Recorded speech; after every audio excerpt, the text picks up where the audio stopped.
바람 한 점 없이 푹푹 찌는 더위가 한양 바닥을 가마솥처럼 달구던 날이었습니다.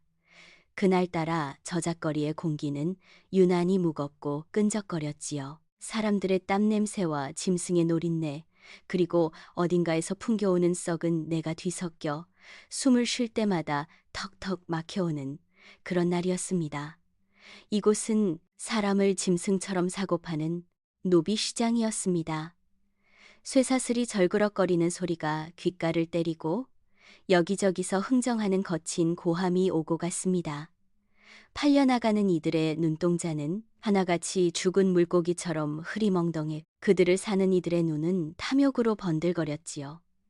개중에는 밭을 갈 힘센 소를 고르듯 사내의 팔뚝을 주무르는 이도 있었고, 밤 시중을 들 계집을 찾느라 여인의 치마를 들춰보는 파렴치한 자들도 수두룩했습니다. 그 지옥 같은 아수라장 한복판으로 마치 다른 세상에서 온 듯한 여인 하나가 걸어 들어왔습니다. 바닥을 질질 끄는 흙먼지 속에서도 그녀의 치맛자락은 티끌 하나 묻지 않은 듯 고고했습니다. 붉은 비단 치마가 걸음마다 살랑거릴 때마다 코를 찌르던 악취는 순식간에 사라지고 그윽한 난초 향기가 주변을 감싸 돌았지요. 머리에는 금으로 장식한 화려한 가채를 올리고 백옥 같은 피부의 입술은 앵두를 으깨 바른 듯 붉었으니 그 자태가 어찌나 눈부신지. 시끄럽던 시장통이 일순간 물을 끼얹은 듯 조용해질 정도였습니다. 그녀는 다름 아닌 한양 최고의 기생 홍련이었습니다. 천하에 난다긴다 하는 양반들도 그녀의 옷고름 한번 풀기 위해 가산을 탕진한다는 그 도도하고 콧대 높은 홍련이 어찌하여 이런 천한 노비 시장에 발을 들였단 말입니까? 주변에 있던 한량들이 침을 꿀꺽 삼키며 수군거리기 시작했습니다. 홍련이 떴다. 저 기생년이 웬일로 여기까지 행차했대? 밤수청들, 사내 놈이라도 직접 고르러 온 개지. 힘 좋은 놈으로다가 돈이 썩어난다더니 별 해괴한 취미가 다 있구먼. 사내들의 끈적한 시선이 그녀의 목덜미와 허리춤을 훑고 지나갔지만 홍련은 눈길 한번 주지 않았습니다. 그녀는 부채로 코끝을 살짝 가린 채 메이 눈처럼 날카롭게 좌판에 널브러진 노비들을 훑어볼 뿐이었습니다. 상인들이 굽신거리며 달려들었지요. 아이고, 홍련아 씨 아니십니까?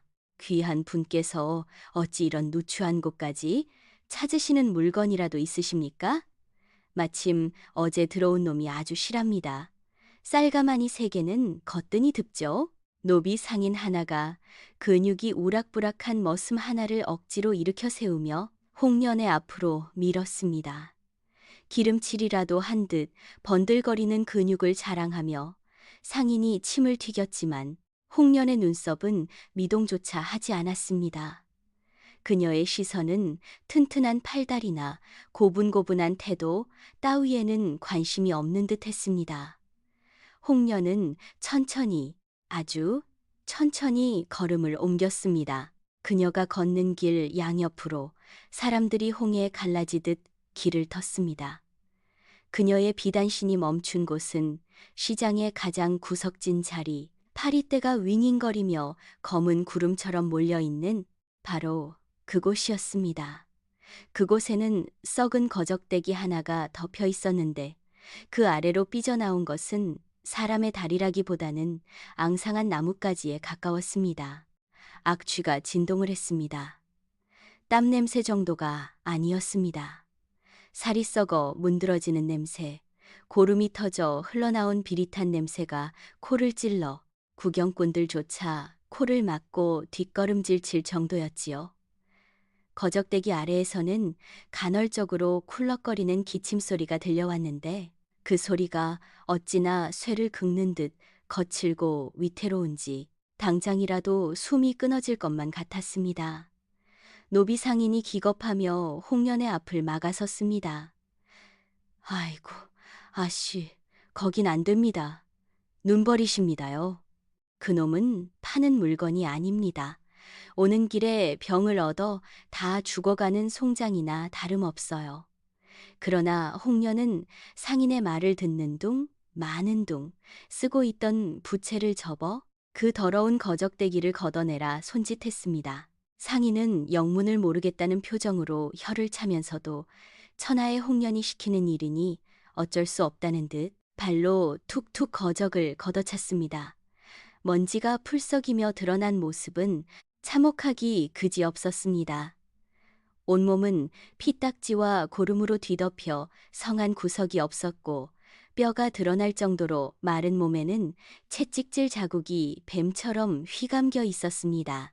헝클어진 머리카락은 떡이져 얼굴을 반쯤 가리고 있었는데 그 사이로 보이는 입술은 바싹 말라 비틀어져 핏기라곤 찾아볼 수 없었지요. 누가 봐도 오늘 밤을 넘기기 힘든 이미 저승문턱을 반쯤 넘은 송장이었습니다. 구경꾼들 사이에서 조소가 터져나왔습니다. 저 꼴 좀 보게 살 가망이 없어 보이는데? 홍련이 미치지 않고서야 저런 걸 쳐다나 보겠어? 그런데 말입니다. 그 순간 홍련의 표정이 미묘하게 변했습니다. 그녀는 더러운 바닥에 무릎이라도 꿇을 기세로 허리를 숙이더니 그 죽어가는 사내의 얼굴 가까이로 다가갔습니다. 고매한 기생의 향기가 코끝에 닿아서였을까요? 죽은 듯 미동도 없던 사내에 감긴 눈꺼풀이 파르르 떨렸습니다. 그리고 아주 힘겹게 천천히 눈을 떴습니다. 그 찰나였습니다. 홍련은 숨을 멈췄습니다. 떡진 머리카락과 오물로 뒤범벅된 얼굴 사이에서 빛나는 그 두 눈동자 초점은 흐리고 핏발이 서 있었지만 그 깊은 곳에는 꺼지지 않은 불꽃이 이글거리고 있었습니다. 그것은 짐승의 눈이 아니었습니다. 매를 맞아 길들여진 가축의 눈도 아니었습니다. 그것은 덫에 걸려 피를 흘리면서도 사냥꾼의 목덜미를 노리는 맹수의 눈, 아니 진흙탕 속에 처박혀 있어도 승천을 꿈꾸는 용의 눈빛이었습니다. 홍련의 등줄기로 소름이 쫙 끼쳤습니다. 기생생활 10수년에 수많은 사내를 겪어보았지만 이런 눈빛을 가진 자는 단 한 번도 본 적이 없었습니다. 비록 몸은 병들고 썩어가고 있으나 그 안에 깃든 기백만큼은 시퍼렇게 살아있었던 것입니다. 홍련의 심장이 쿵쿵거리며 요동치기 시작했습니다. 이것은 단순한 연민이 아니었습니다. 도박사의 본능이 꿈틀거린 것입니다. 이거 얼마냐? 홍련의 입술에서 떨어진 말에 좌중은 찬물을 끼얹은 듯 조용해졌습니다. 상인은 자신의 귀를 의심하며 되물었지요. 예, 무엇을 말씀이신지? 이 송장놈 말입니까? 그래, 이 사람. 내가 사겠다. 얼마를 주면 되겠느냐? 상인은 멍하니 입을 벌리다가 이내 홍련이 농을 하는 것이라 생각했는지 비굴한 웃음을 흘렸습니다. 아이고, 아씨도 참, 농담도 지나치십니다. 이런 건 돈 받고 파는 게 아니라 돈을 얹어줘도 안 가져갈 흉물입니다요. 내 말이 들리지 않는 게냐? 값을 부르라 했다. 홍련의 목소리에 서리빨 같은 냉기가 실렸습니다. 그제야 상인은 사태를 파악하고 눈알을 굴리기 시작했습니다. 그때였습니다. 홍련이 품속에서 묵직한 주머니를 꺼내 들었습니다. 짤그랑거리는 소리가 둔탁하게 울렸습니다.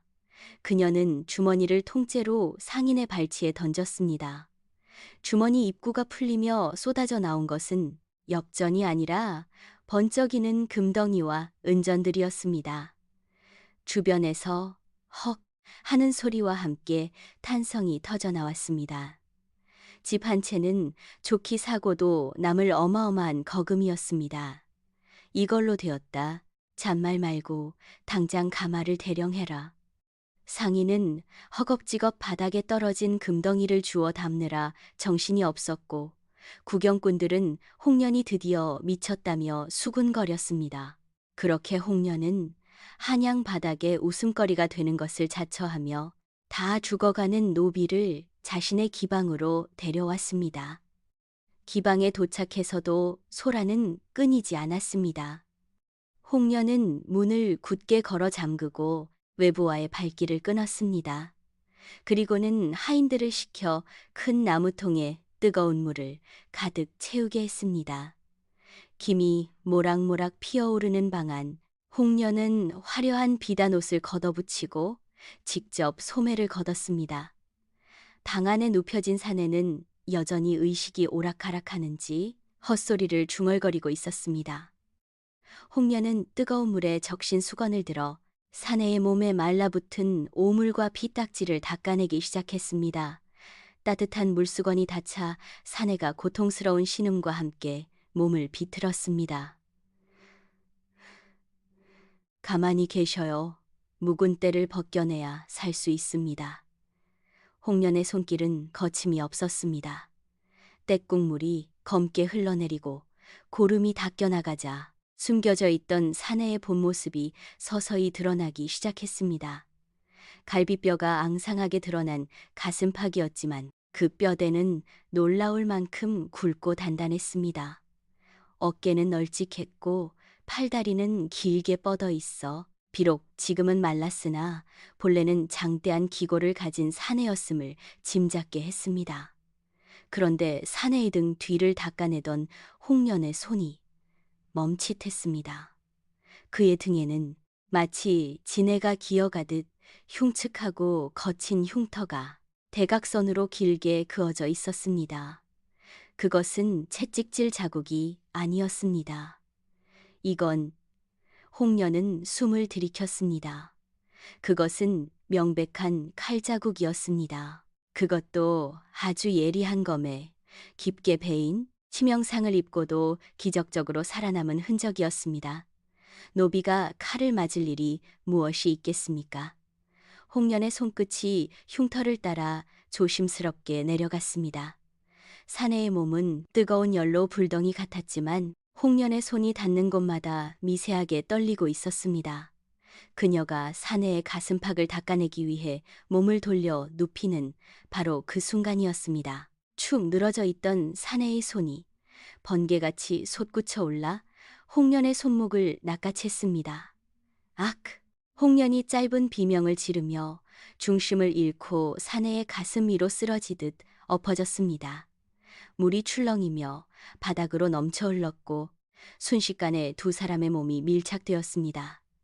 불덩이 같은 사내의 체온이 얇은 저고리를 뚫고 홍련에 살갗에 전해졌습니다. 그리고 바로 그 순간 감겨있던 사내의 눈이 번쩍 떠졌습니다. 시장통에서 보았던 그 흐릿한 눈빛이 아니었습니다. 눈앞에 먹잇감을 찢어밟길 듯한 살기가 방 안을 가득 채웠습니다.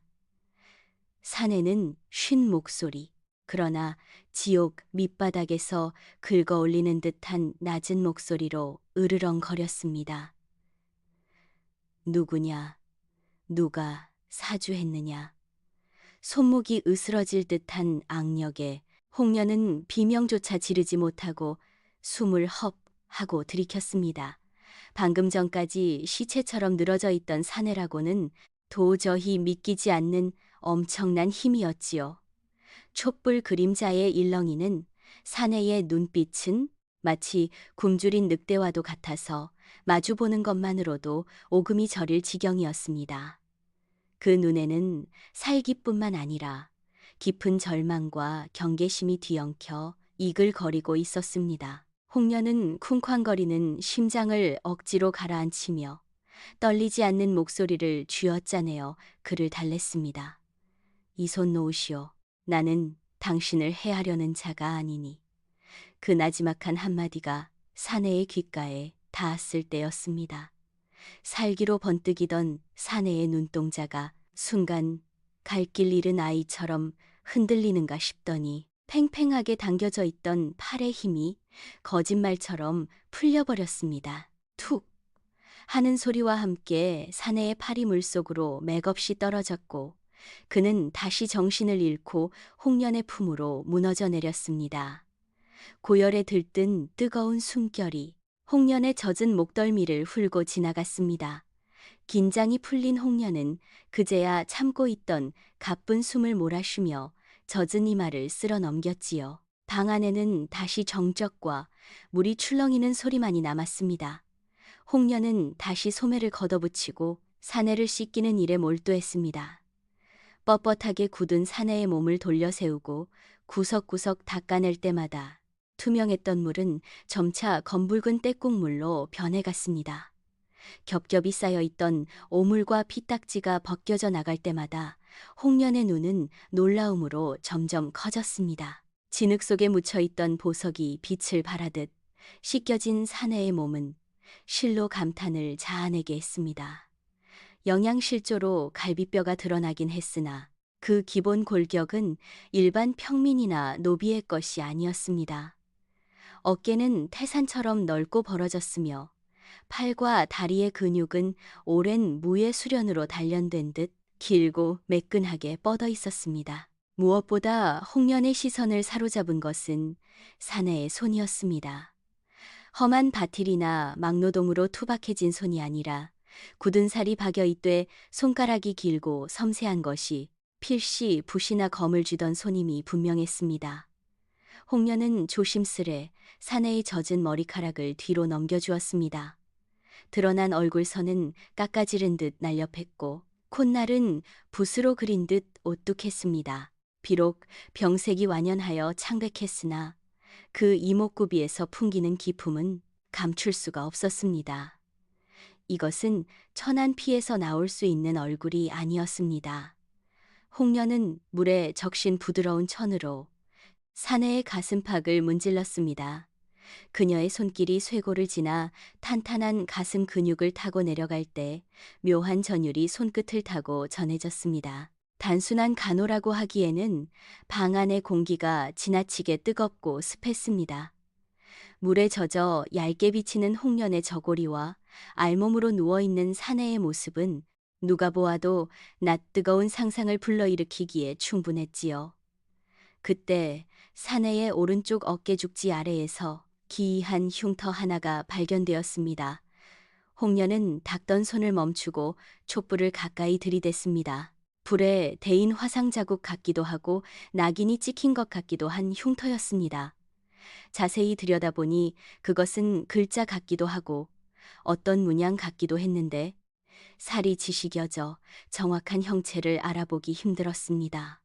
하지만 홍련의 예리한 감각은 단번에 알아차렸습니다.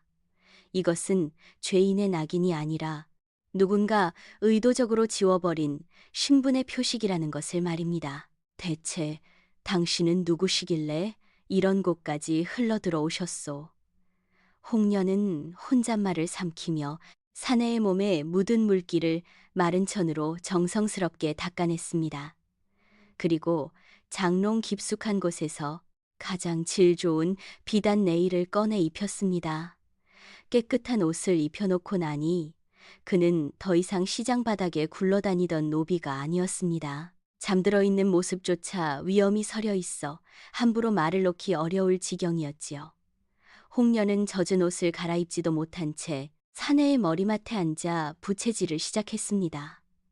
창호지 문 밖으로 밤바람이 스산하게 불어오고 멀리서 닭 울음소리가 들려올 때까지 그녀는 한시도 자리를 비우지 않았습니다. 사내의 이마에 물수건을 갈아주고 갈라진 입술에 물을 적셔주는 그녀의 정성은 지극했습니다.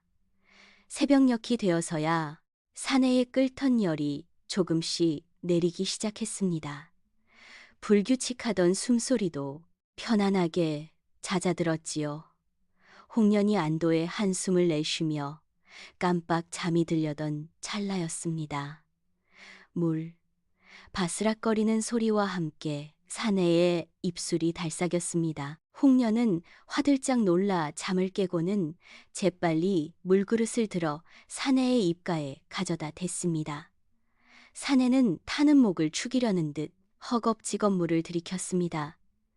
물이 목구멍으로 넘어가는 울림이 적막한 방 안에 크게 울렸습니다.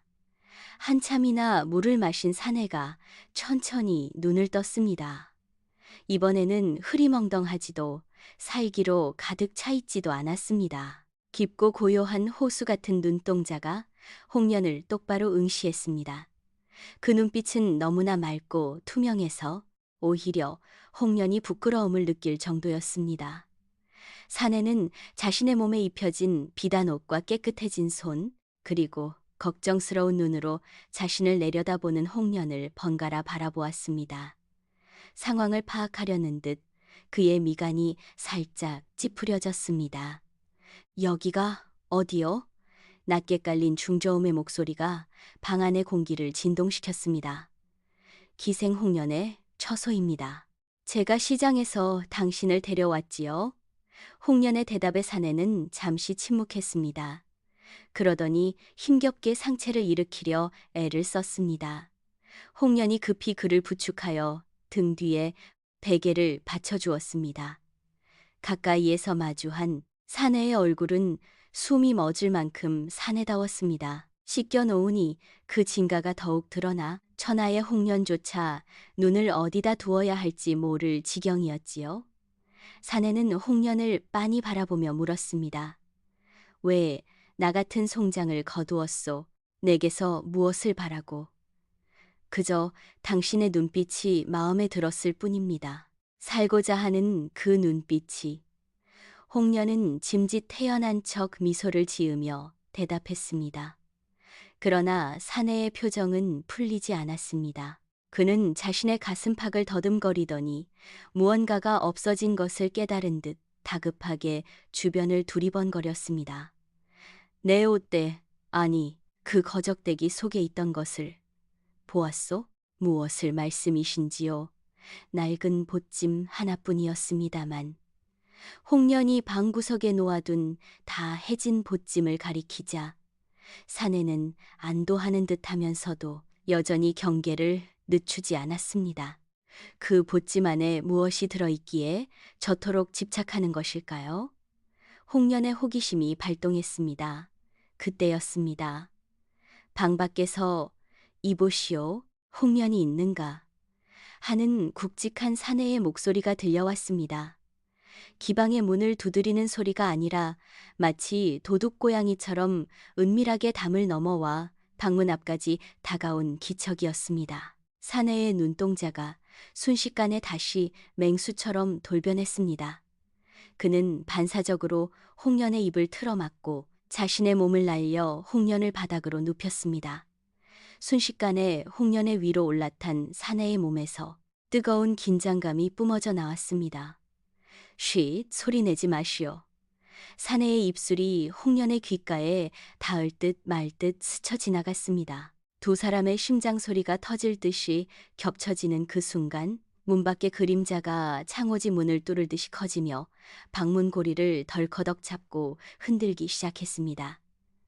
안에 누가 있는 게냐, 숨죽이고 있는 것, 다 안다.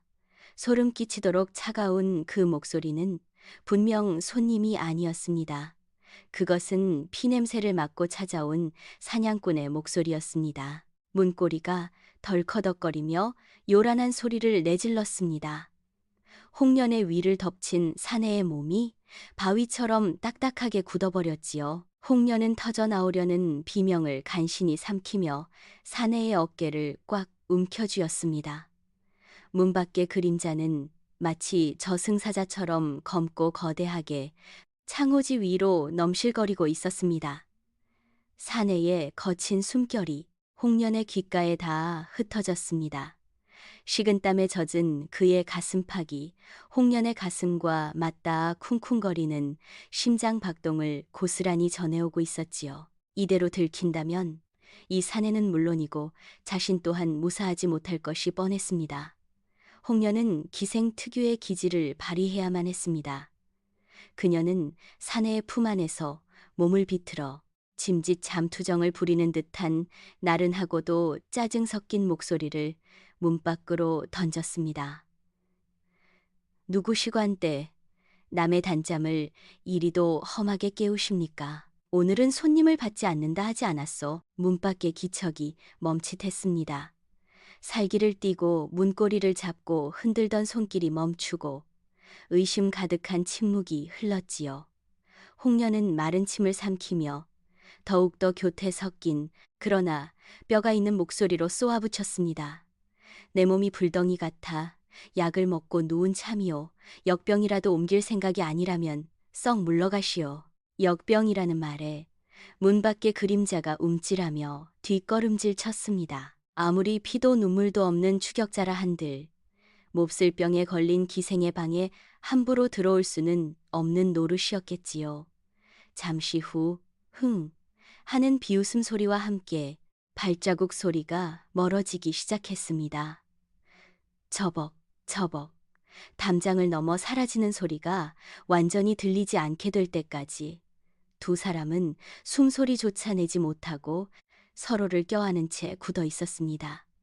정적이 찾아오자 사내의 몸에서 힘이 쭉 빠져나갔습니다. 그는 홍련의 위로 힘없이 고개를 떨구며 뜨거운 숨을 토해냈지요. 살았군. 그날 밤의 위기는 두 사람 사이에 보이지 않는 끈을 만들어 놓았습니다. 생사를 함께 넘긴 공범자의 유대감 같은 것이었지요. 그날 이후로 홍련의 기방문은 굳게 닫혀 열릴 줄을 몰랐습니다. 홍련은 가지고 있던 폐물을 하나둘씩 내다 팔기 시작했습니다.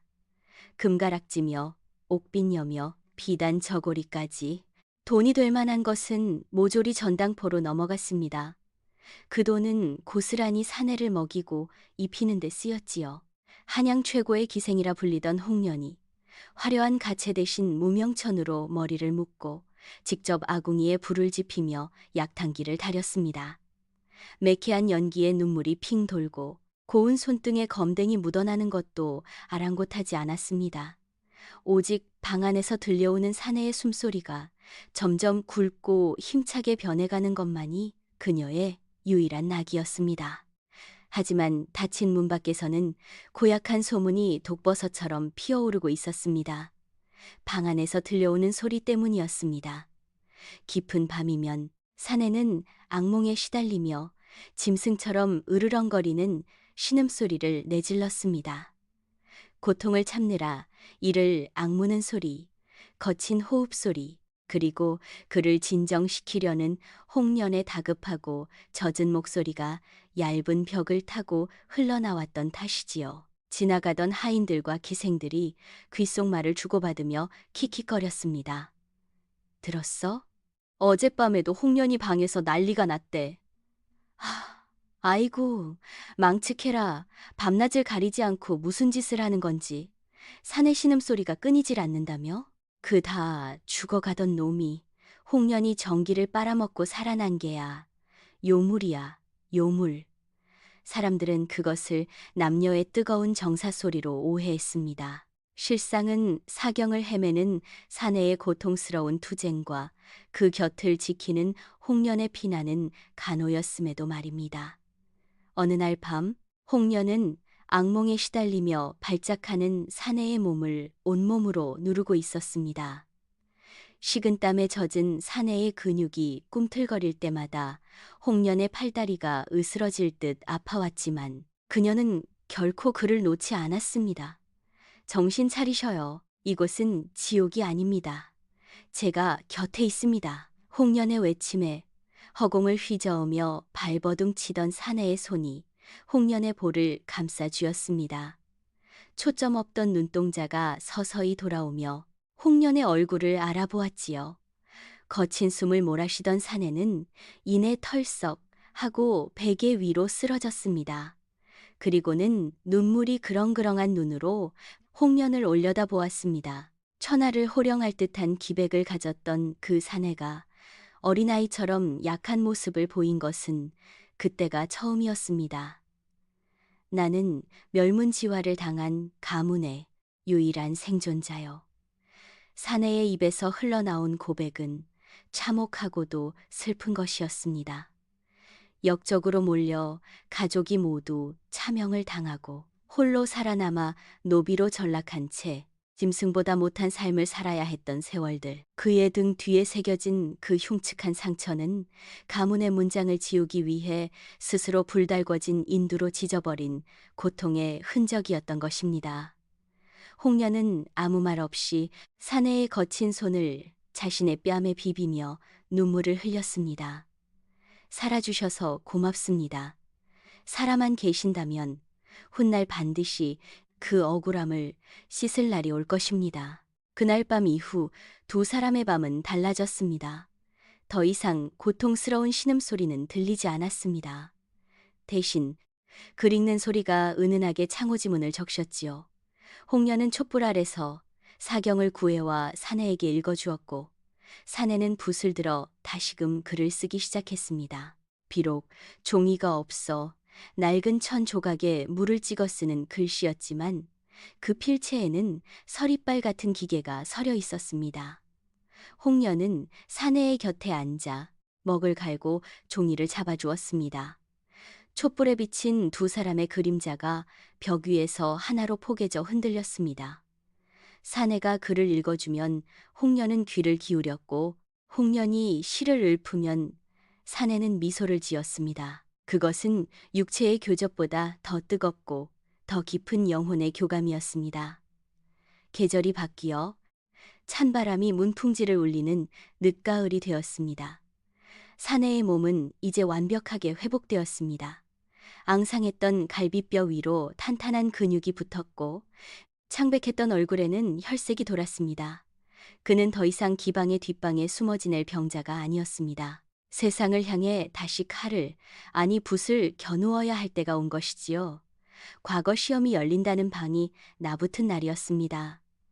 홍련은 장롱 깊숙한 곳에 숨겨두었던 마지막 남은 엽전 꾸러미를 꺼내 사내의 손에 쥐어주었습니다.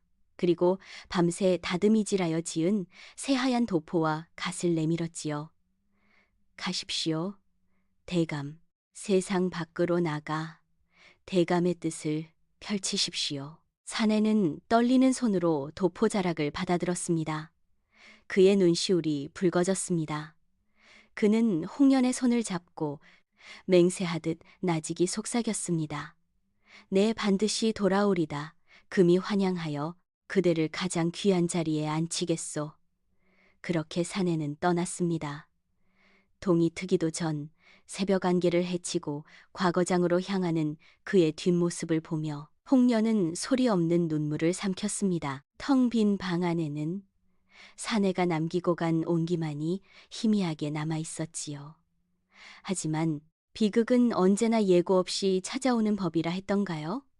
사내가 떠나고 며칠이 지나지 않은 어느 날 밤이었습니다. 홍련이 사내의 무사급제를 비는 정화수를 떠놓고 기도를 올리고 있을 때였습니다. 이리 오너라. 대문을 박차고 들어오는 요란한 소리에 기방 전체가 쩌렁쩌렁 울렸습니다. 수십 명의 포졸들이 횃불을 들고 마당으로 들이닥쳤고 그 중앙에는 탐욕스럽게 생긴 고을 사또가 뒷짐을 진 채 거만하게 서 있었습니다. 죄인 홍련은 듣거라. 내년이 역적의 자식을 숨겨주고 도주를 도왔다는 첩보가 들어왔다.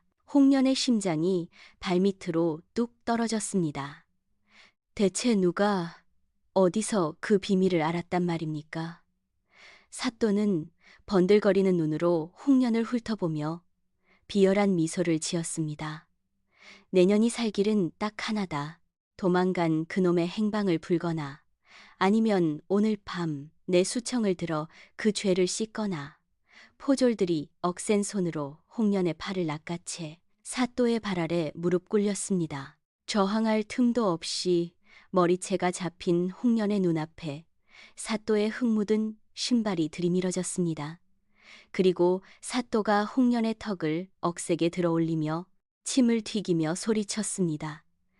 어서 대답하지 못할까? 그놈은 어디 있느냐? 바로 그때였습니다.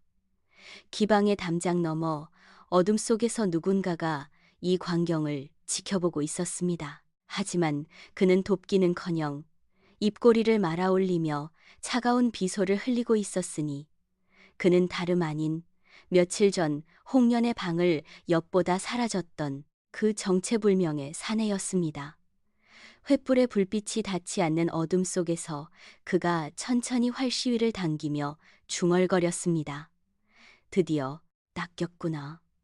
사또의 거친 소나기가 홍련의 가냘픈 턱을 으스러질 듯 움켜쥐었습니다. 술과 고기에 절어있는 역겨운 입냄새가 닿네. 나는 홍련의 코끝을 찔러왔지요. 횃불이 일렁일 때마다 사또의 번들거리는 얼굴 위로 탐욕스러운 그림자가 뱀처럼 기어다녔습니다. 마당에 무릎 꿇린 홍련의 하얀 소복, 치마는 이미 거친 자갈 바닥에 쓸려 흙투성이가 되어 있었고, 억센 포졸들의 손에 들린 몽둥이는 언제라도 그녀의 등짝을 내리칠 듯 위협적으로 번뜩였습니다. 주변을 둘러싼 포졸들의 눈빛 또한 사또와 다를 바 없었습니다. 한양 최고의 기생이라 불리던 여인이 머리채가 풀어진 채 바닥에 처박혀 있는 꼴을 보며 혀를 차기는커녕 군침을 삼키고 있었으니까요. 사또가 비릿한 웃음을 흘리며 입을 열었습니다. 내 인내심이 그리 길지 않다 하였다. 그놈이 어디로 튀었는지 실토하지 않는다면 이 고운 얼굴이 곤죽이 되는 꼴을 봐야겠느냐. 아니면 사또의 시선이 홍련의 저고리 고름으로 미끄러지듯 내려갔습니다. 끈적하고 음탕한 시선이 옷감을 뚫고 살갗을 앓는 것만 같아 홍련은 치욕스러움에 몸을 떨었습니다. 하지만 그녀의 눈빛만은 꺾이지 않았습니다. 그녀는 고개를 똑바로 쳐들고 서슬퍼런 목소리로 쏘아붙였습니다. 내 돈을 주고 내가 산 노비였소. 병이 나았기에 내보낸 것이 죄가 된단 말이요. 나라법 어디에 기생은 병든 자를 치료해서도 보내주어서도 안 된다. 적혀 있단 말이요. 짝! 매서운 파열음과 함께 홍련의 고개가 옆으로 획 돌아갔습니다. 입안이 터져 비릿한 피맛이 확 올라왔습니다. 사또가 손바닥을 털며 짐승처럼 으르렁거렸습니다. 이 천한 년이 어디서 말댔구냐. 역적의 씨를 숨긴 것만으로도 능지처참을 당해도 쌀려니. 사또는 분을 이기지 못하겠는지 씩씩거리며 뒷짐을 지고 마당을 서성거렸습니다. 그러다 멈춰 서서 더욱 잔혹한 명령을 내렸습니다. 여봐라, 전연의 옷을 벗겨라. 죄인을 신문하는데 옷 따위가 무슨 필요가 있겠느냐. 만천하에 전연의 몸을 드러내어 수치심에 혀를 깨물고 싶게 만들어 주어라. 포졸들이 킬킬거리며 홍련에게 달려들었습니다. 거친 손들이 그녀의 팔을 잡아 비틀고 얇은 저고리 자락을 잡아당겼습니다. 홍련이 비명을 지르며 몸부림쳤지만 장정 서너의 힘을 당해낼 수는 없었습니다. 안 돼, 이거 놓아라. 더러운 손 치우지 못해. 옷고름이 뜯겨나가고 하얀 속살이 횃불 아래 드러나려는 절체절명의 순간이었습니다. 홍련은 놈들에게 유린당하는 이 차라리 혀를 깨물고 죽으리라 결심하며 질끈 눈을 감았습니다. 그녀의 머릿속에 과거장으로 떠나던 사내의 든든했던 뒷모습이 주마등처럼 스쳐 지나갔습니다. 부디 사람만 계셔요. 내 비록 오늘 여기서 짓밟여 죽더라도 당신만 무사하다면 찌익 저고리가 찢어지는 소리가 날카롭게 귀를 찢는 바로 그 찰나였습니다. 암행어사 출두여. 마치 마른 하늘에 날벼락이 떨어지는 듯 천지를 뒤흔드는 고함이 관아의 담장을 넘어 터져 나왔습니다. 그 소리는 하나가 아니었습니다. 동서남북 사방팔방에서 수십, 수백 명의 목소리가 합쳐진 거대한 파도와도 같았습니다. 암행어사 출두요! 부정을 저지른 탐관오리는 썩나와 오라를 받으라. 순식간에 관아의 육중한 대문이 박살나듯 열리며 횃불을 든 역졸들이 성난 파도처럼 밀려 들어왔습니다. 그들의 손에는 몽둥이와 육모 방망이가 들려 있었고 가슴팍에는 붉은색 관복을 입은 자들이 앞장을 섰습니다. 갑작스러운 사태에 홍련을 붙잡고 있던 포졸들은 얼어붙은 듯 굳어버렸고 옷을 벗기려던 손들은 허공에서 갈 길을 잃었습니다. 사또는 눈을 휘둥그레 뜨고 입을 떡 벌린 채 뒷걸음질을 쳤습니다. 이게 무슨 어사라니. 이 밤중에 어사라니. 혼비백산하여 도망치려는 포졸들과 그들을 때려 눕히며 진입하는 역졸들이 뒤엉켜 관아마당은 순식간에 아수라장이 되었습니다. 먼지가 자욱하게 피어오르는 그 혼란의 한복판을 가르고 한 사내가 천천히 걸어 들어왔습니다. 그의 등 뒤로는 둥근 보름달이 비추고 있었고 손에는 횃불 빛을 받아 번쩍이는 나패가 들려 있었습니다. 다 해진 노비의 거적대기 대신 짙은 남색 관복을 입고 가슴에는 학이 그려진 흉배를 단 사내 머리에는 정갈한 사모를 쓰고 허리에는 각대를 두른 그의 모습은 그야말로 밤의 제왕과도 같은 위엄을 뿜어내고 있었습니다. 사내는 흐트러짐 없는 걸음으로 흙바닥에 주저앉아 있는 홍련의 앞으로 다가왔습니다. 그리고 자신의 겉옷을 벗어 찢어진 홍련의 어깨를 조용히 감싸주었습니다. 홍련은 멍하니 고개를 들어 그를 바라보았습니다. 눈물로 흐릿해진 시야 속에서도 그 얼굴은 너무나 선명했습니다. 며칠 전까지만 해도 자신의 방 아랫목에서 끙끙 앓던 그 병자, 자신에게 물을 달라며 애원하던 그 노비가 맞단 말입니까? 늦어서 미안하오, 부인. 그 낮고 부드러운 목소리, 홍련의 심장을 내려앉게 만들었던 바로 그 목소리였습니다. 사내는 홍련을 일으켜 뒤에 서 있는 부하에게 맡기고는 천천히 몸을 돌려 사또를 마주 보았습니다. 방금 전까지 홍련을 보던 따스한 눈빛은 온데간데 없고 다시금 맹수의 살기가 그의 눈동자에 들어찼습니다.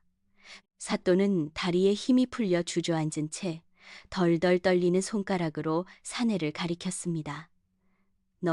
너는 분명 죽었다고 했는데 내 놈이 어찌 살아서 죽은 줄 알았겠지. 내 놈들이 영모의 누명을 씌워 멸문지화를 시켰으니 말이다. 사내? 아니, 이몽룡이 한 걸음씩 다가갈 때마다 사또는 엉덩이 걸음으로 뒤로 물러났습니다. 이몽룡의 입가에 서늘한 미소가 걸렸습니다. 네가 그토록 찾던 역적의 자식이 제 발로 찾아왔다. 그것도 임금님의 어명을 받든 암행어사가 되어서 말이다. 자, 이제 누가 죄인이고 누가 심판자인지 가려보자꾸나. 이몽룡의 호령이 떨어지자 역졸들이 사또를 포박하기 위해 달려들었습니다. 사또는 살려줍쇼. 제가 한 짓이 아닙니다. 하며 비명에 가까운 소리를 질렀습니다. 홍련은 그 통쾌한 광경을 보며 긴장이 풀려 다리가 후들거렸습니다. 모든 것이 끝났다고 이제는 행복할 일만 남았다고 생각했습니다. 그런데 말입니다. 그 순간 포승줄에 묶이려던 사또의 눈이 기이하게 번뜩였습니다. 공포에 질려있던 비굴한 눈빛이 아니라 무언가 믿는 구석이 있는 자의 교활한 눈빛이었습니다. 사또는 고개를 쳐들고 어둠이 짙게 깔린 관아의 지붕 위를 향해 앙을 쓰듯 외쳤습니다. 지금이다! 쏴라! 저놈은 어사가 아니라 역적이다! 그 외침과 동시에 관아 지붕 위 어둠 속에서 팽팽하게 당겨져 있던 활시위가 놓이는 소리가 들렸습니다. 핑!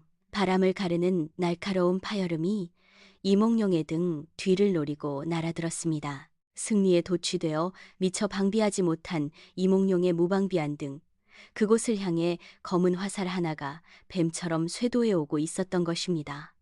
대감, 피하시오. 홍련에 찢어질 듯한 비명이 터져나왔지만 화살은 이미 시위를 떠난 뒤였습니다.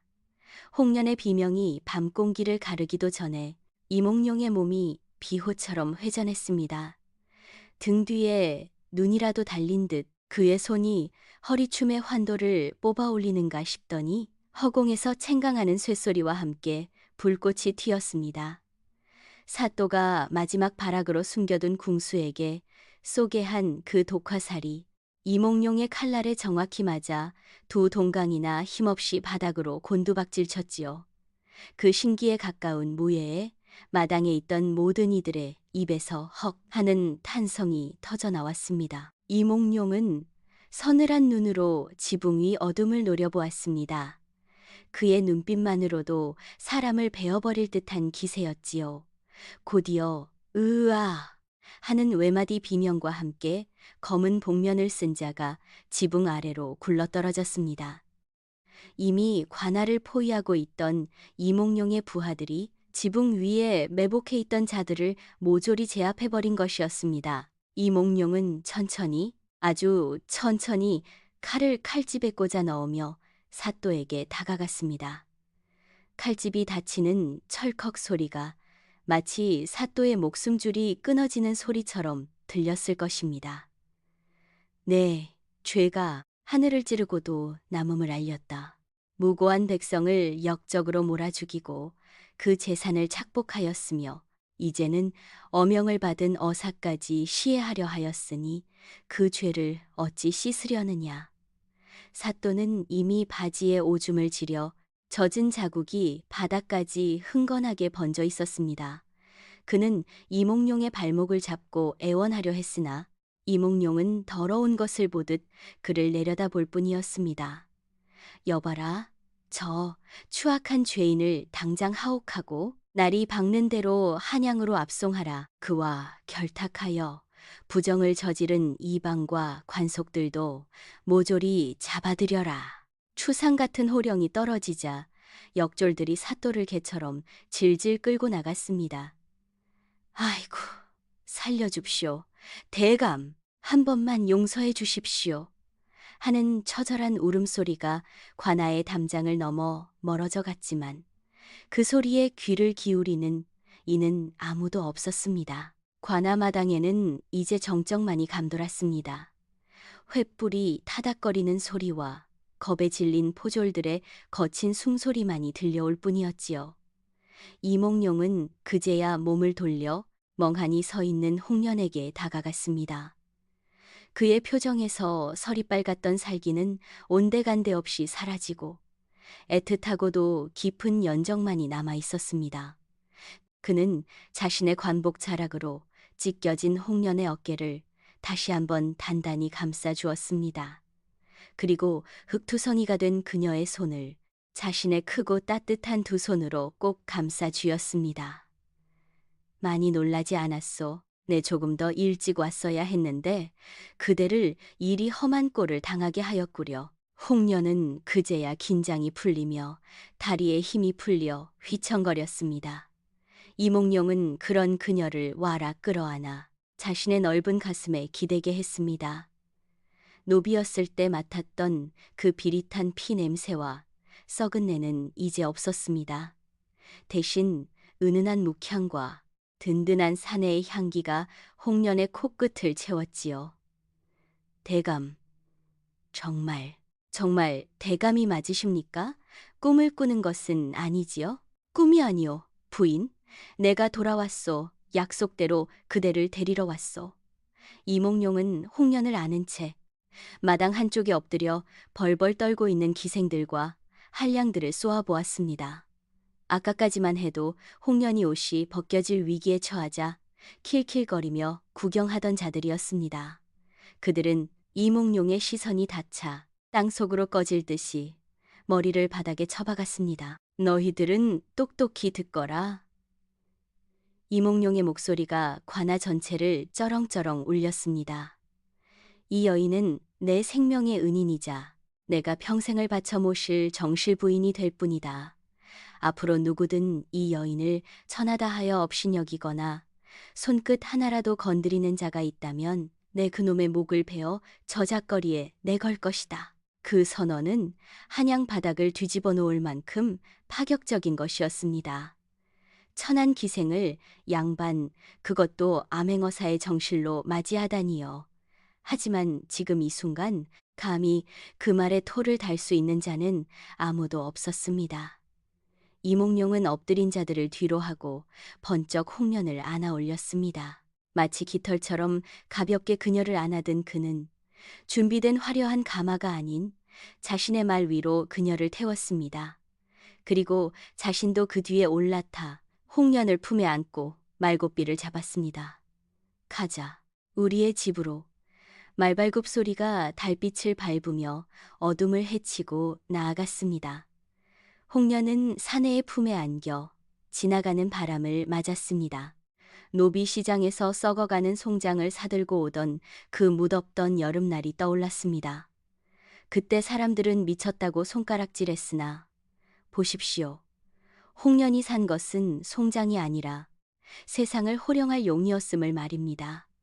그날 밤 기방은 다시 한번 발칵 뒤집혔으나 이번에는 비웃음이 아닌 부러움과 시기의 탄성이 가득 찼습니다. 이몽룡은 홍련을 그녀의 방, 두 사람이 처음으로 마음을 나누었던 그 작은 방으로 데려갔습니다.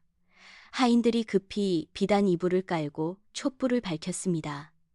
방 안은 예전과 다름없이 아늑했으나 두 사람의 위치는 완전히 뒤바뀌어 있었지요.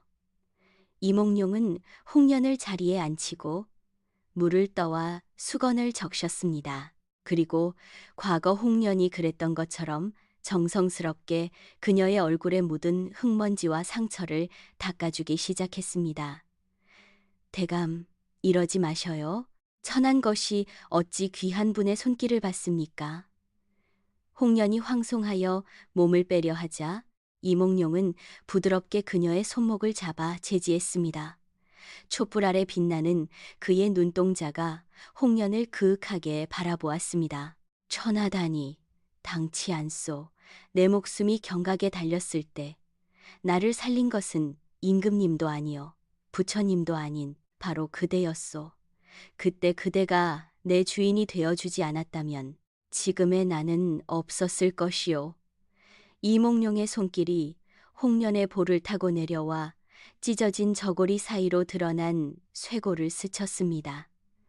홍련의 숨결이 가빠지고 방 안의 공기가 뜨겁게 달아올랐습니다. 그때 나는 그대의 노비였고 그대는 나의 주인이었지. 이몽룡이 나직이 속삭이며 홍련의 입술 가까이 얼굴을 가져갔습니다. 그러니 오늘 밤은 내가 그대의 종이 되어 그대를 모시겠소. 밤이 새도록 그대의 몸과 마음을 달래주는 충직한 종이 되리다. 그 말과 함께 이몽룡의 입술이 홍련의 입술을 덮쳤습니다. 그것은 노비 시장에서의 거친 만남이나 추격자를 피하던 날의 긴박한 입맞춤과는 달랐습니다. 깊고 진하고 뼈가 녹을 듯한 달콤한 입맞춤이었지요. 홍련은 사내의 목을 끌어안으며 눈을 감았습니다. 후 하는 소리와 함께 방 안을 밝히던 촛불이 꺼졌습니다.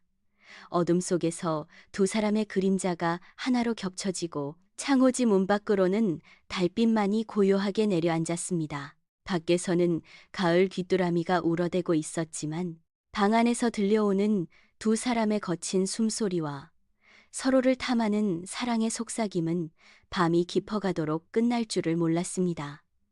기생 홍련이 전 재산을 털어 송장을 샀던 그 기이한 도박은 그렇게 조선 팔도에서 가장 아름답고 통쾌한 전설이 되어 오래오래 사람들의 입에 오르내리게 되었습니다.